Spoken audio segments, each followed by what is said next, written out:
Et salut à toutes et à tous et bienvenue dans ce premier numéro de Critique en vrac. Alors vous vous demandez peut-être pourquoi une nouvelle playlist. Eh bien tout simplement parce que je n'ai pas le temps sinon de vous parler de tout ce que je vois dans une semaine. Voilà, souvent je m'arrête à 1 à 2 critiques par semaine.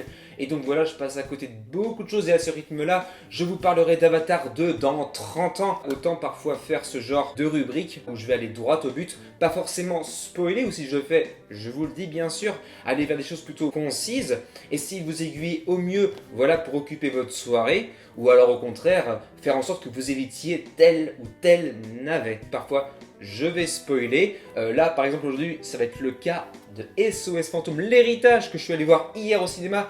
Et voilà, là-dessus, j'ai beaucoup de choses à dire. Je vais spoiler concernant ce métrage, mais bien sûr, je vous préviendrai, ce sera à la toute fin de la vidéo. Et allons-y sans plus tarder. Et on va commencer fort aujourd'hui puisqu'on va commencer avec un film cochon. Et oui, je suis comme ça, j'aime choquer les woks et qu'ils me balancent. Non, je plaisante, on va commencer avec Pig, qui comprend à son casting le formidable acteur qui est pour moi Nicolas Cage. Alors, c'est quoi l'histoire de Pig? Eh bien, en fait, voilà, c'est un homme qui vit reclus dans une forêt et qui, voilà, chasse les truffes à l'aide de son cochon. Mais un jour, voilà, son cochon va se faire enlever par des gens qui viennent de la ville d'à côté. Et donc cet homme va faire en sorte d'aller le retrouver. Donc pourquoi est-ce que j'ai vu ce film? Eh bien déjà, Nicolas Cage pour moi c'est un super argument. J'ai toujours beaucoup aimé cet acteur, malgré voilà sa chute qui dure depuis quelques années au niveau de tout ce qui est cinéma hollywoodien. Voilà, il a fait énormément de navets sortis directement à la télé. Mais voilà, j'ai lu un article sur Écran Large qui disait comme quoi ce film était vraiment super, que c'était un peu vraiment le retour en force de Nicolas Cage et du coup je me suis jeté dessus. Mais attends, qu'est-ce que je peux en dire? Eh bien oui, c'est un film très intéressant. Il y a beaucoup de bonnes choses dedans. Après voilà, je trouve que la fin est un peu bof quoi. C'est-à-dire qu'en fait tout le long, voilà, on va suivre cet homme dans cette ville qui voilà va renouer avec son passé, va retrouver des personnes qu'il a connues lorsqu'il était plus jeune et du coup voilà, on va en apprendre davantage sur lui, mais à la toute fin, voilà, je trouve que ça finit un petit peu en eau de boudin. Déjà, tout simplement parce que, voilà, attention, je vais spoiler pour ceux qui n'ont pas vu le film. 3, 2, 1, et bien tout simplement parce que déjà, il ne retrouve pas son cochon, enfin, on ne lui rend pas. Donc voilà, j'aurais préféré que ça se termine là-dessus quand même, et non là, il repart dans sa forêt, c'est tout. Ouais, je suis un peu mitigé, mais sinon, le film est très bien, je vous le conseille vraiment. Une histoire très prenante, de superbes acteurs. Nicolas Cage qui vraiment là renoue avec sa meilleure façon de jouer. J'avais adoré par exemple dans Snake Eyes des années 90, également bien sûr dans le magnifique Lord of War que je vous conseille vivement si vous ne l'avez pas vu. En tout cas, ça porte vraiment espoir pour la suite de sa carrière. J'espère vraiment qu'il va pouvoir faire un retour en force. Quand même, il a été dans Kick-Ass, qui n'est pas n'importe quel film également. Pour moi, c'est un acteur qui a encore beaucoup de belles choses à réserver et qui ferait mieux de sortir une bonne fois pour toutes de tout ce qui est direct to DVD, enfin maintenant direct to Blu-ray. Bah, en tout cas Pig, une belle découverte. Je ne vous en dis pas plus parce qu'il réserve beaucoup de surprises, mais oui, allez-y quand même les yeux fermés, malgré une fin qui pour moi est un petit peu comme ci, comme ça. Ensuite, on continue non pas avec un film cochon, mais avec un film du genre super-héroïque, à savoir Birds of Prey, sorti il y a quelques années, mais que j'ai vu il y a 15 jours, 3 semaines. Alors, Birds of Prey qui comprend au casting Margot Robbie, voilà, Margot Robbie, qui, je l'avoue, a pris la place dans mon cœur de Scarlett Johansson. Et oui, c'est comme ça, le temps passe. Alors, qu'est-ce que j'ai pensé de ce film? Eh bien, j'ai beaucoup aimé, en tout cas concernant les 2 tiers. Déjà, ce que j'ai adoré, c'est le côté Bridget Jones qui va se dégager dans le premier tiers du film. Alors voilà, je vais un peu spoiler, mais vous inquiétez pas, c'est vraiment pas au centre de l'histoire. Vous pouvez arrêter la vidéo si vous voulez. Donc 3, 2, 1. Voilà, en fait, l'histoire commence quand Harley Quinn est séparée du Joker, pour ceux qui n'ont pas vu avant Suicide Squad. Et voilà, il va y avoir des scènes qui sont super, des scènes où elle est en pleine dépression, Harley Quinn, qui font voilà, très comédie romantique. Et ce parti pris, j'adore. Je trouve qu'on ne le voit pas souvent dans le genre super-héroïque. Et là, ça apporte comme une sorte de bulle d'air frais. Vous avez même une scène où en fait, Harley Quinn est chez elle, devant la télé, et elle va bouffer des conneries, crème glacée, chocolaterie, etc. Parce que voilà, elle a du mal à l'oublier. Et je trouve ça juste hilarant, c'est juste génial. Ce que j'ai adoré également, c'est bien sûr Ewan McGregor. Oh là là, il a fait quelque chose d'incroyable, je trouve, dans le rôle de Black Mask. Je m'attendais à un simple méchant et il m'a foutu littéralement le frisson. Mais quel acteur! J'ai hâte de le retrouver déjà dans Obi-Wan. Mais j'espère quand même que Black Mask va revenir dans un film ou une série parce que franchement, il le mérite. Et pour moi, il le mérite même plus que Jared Leto, que j'ai quand même beaucoup aimé dans le rôle de Joker dans Suicide Squad. Mais voilà, Ewan McGregor quand même, il met la barre tellement haut. Black Mask, qu'est-ce qu'il fout les jetons? Rien qu'à parler de son petit oiseau, voilà cette femme qui bosse pour lui dans le film. Je ne vais pas vous en dire plus, mais ouais, c'est un grand malade. Et moi, j'avais la chair de poule rien qu'à le voir, rien qu'à l'entendre parler. Il y a des scènes vraiment, j'étais...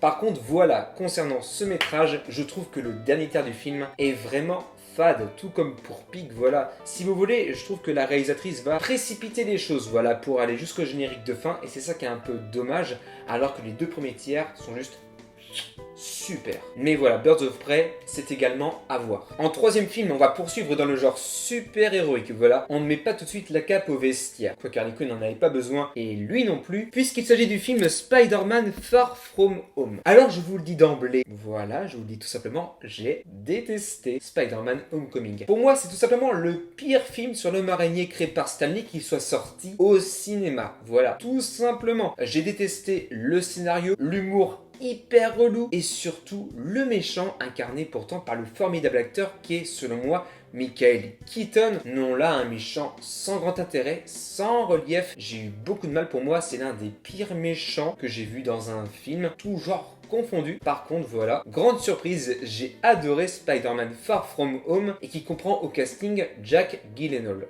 Je crois qu'on dit ça comme ça. J'ai adoré le scénario, mais déjà qui se rapproche beaucoup de tout ce qui est technologie actuelle, de tout ce qui peut être attaque liée à ça. Également, voilà, bien sûr, certaines scènes comme celle qui a été créée par une autre société, quand Spider-Man va dans les visions qui sont créées par ce méchant. Non, là, juste incroyable. Là, on est vraiment pour moi dans quelque chose qui est déjà plus original. On voyage également, on va de pays en pays. Non, là, j'ai vraiment adoré du début à la fin. Non, là, pour moi, il n'y a rien à dire. Mais bien sûr, j'attends comme beaucoup le prochain Spider-Man et qui devrait mettre encore la barre plus haute. Voilà, donc au début, j'étais un peu réticent concernant cette nouvelle trilogie. Et non, là, avec ce second opus, eh bien, je trouve que ça sauve la barque, même plus que ça. Donc là, je dis un grand bravo. Je ne vais pas vous en dire plus pour ceux qui n'ont pas vu le film, mais vraiment, allez-y. Ouais, c'est pour moi une claque. Et je n'ai pas compris les critiques négatives. Non, là, c'est un pur divertissement, comme il se doit, super bien millimétré, donc là, chapeau. Pour le 4e film, c'est bon, vous pouvez ranger votre colère au vestiaire, puisqu'on va remonter à un film qui remonte à quelques origines, à savoir le film Alien. Non, pardon, pas Alien, Aline. Vous me direz, là aussi, il y a des différences, puisqu'on passe de Céline Dion à Aline Dieu, un personnage fictif incarné par Valérie Lemercier, dans un film réalisé par Valérie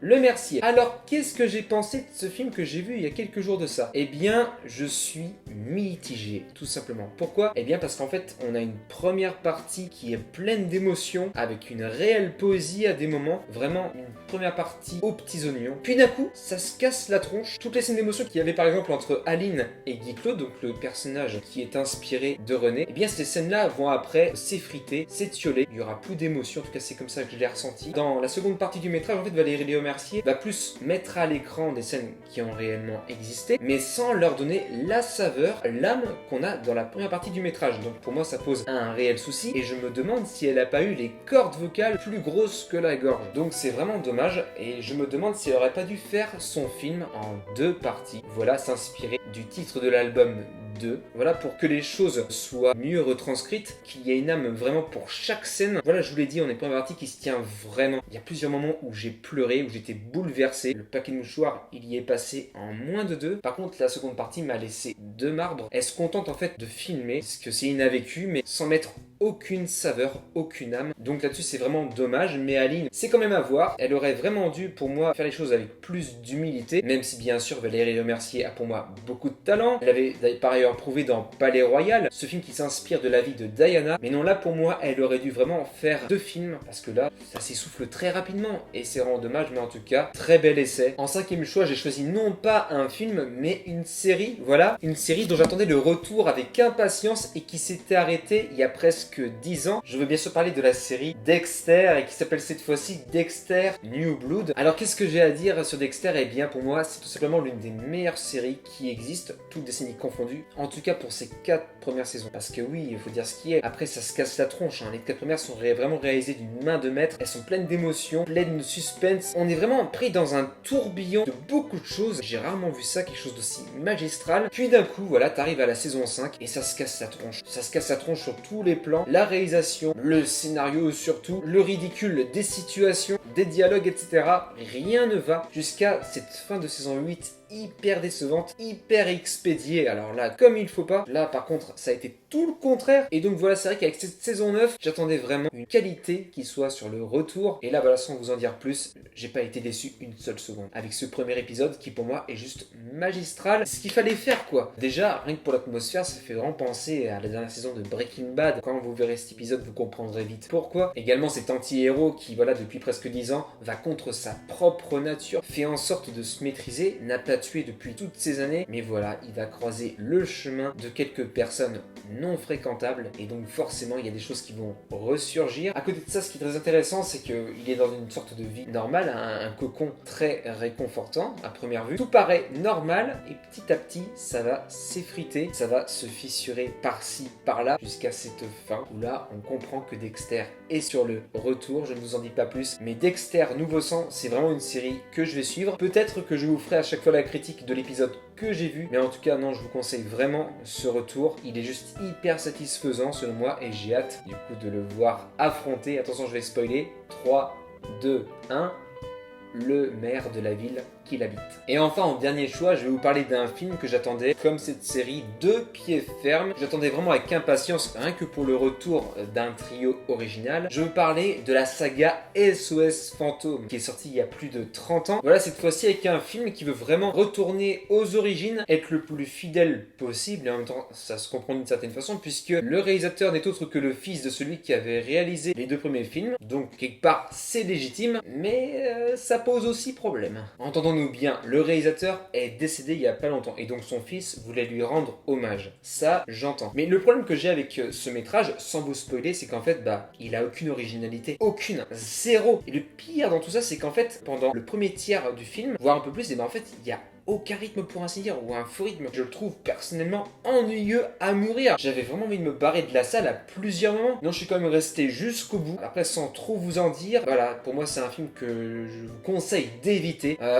Vraiment là, non, il y a rien. Et il n'aurait même pas dû appeler ça SOS Fantôme l'héritage, mais SOS Fantôme le remake, parce que ça repompe tout pour ainsi dire du premier film. Donc écoutez, puisque là je vais pas pouvoir trop ne rien dire, on va passer tout de suite à la partie spoiler. Bon, dans cette partie spoil, je vous le dis direct, il ne m'aura pas fallu attendre longtemps pour tomber sur un os, un véritable os qui m'a fait très mal aux dents. Ça a été dès la scène d'introduction. Qu'est-ce qu'on voit là-dedans? Eh bien, on voit un homme qui essaie de fuir un esprit totalement invisible, et essaie de le fuir à bord de sa Jeep à travers champs, et il va finir par s'enfermer chez lui, se mettre dans son fauteuil, peut-être se croire à l'abri, mais là non, l'esprit a réussi à rentrer dans la maison, entrer dans le fauteuil, et là il apparaît, et qui c'est qu'on voit? Ce Cerbère de l'enfer que l'on voit dans le premier film. Et donc ça veut dire quoi en fait? Qu'on va tout revoir comme dans le premier, jusqu'à cette fin qui va être exactement pareil? Eh bien je vous le dis, je l'ai parié, et ça n'a pas loupé. En fait, SOS Fantôme l'héritage, c'est juste un pur remake, mais voilà, qui n'est pas du tout assumé. Alors c'est quoi l'histoire? Eh bien donc c'est l'histoire d'une famille. Donc il y a la fille, il y a le garçon, puis il y a la mère de famille qui sont endettés et doivent quitter leur appartement pour aménager autre part. Donc la mère avait son père qui est mort il y a pas longtemps et donc se dit qu'elle va habiter chez lui en attendant de pouvoir habiter autre part. Sauf que voilà, la maison va se révéler hantée,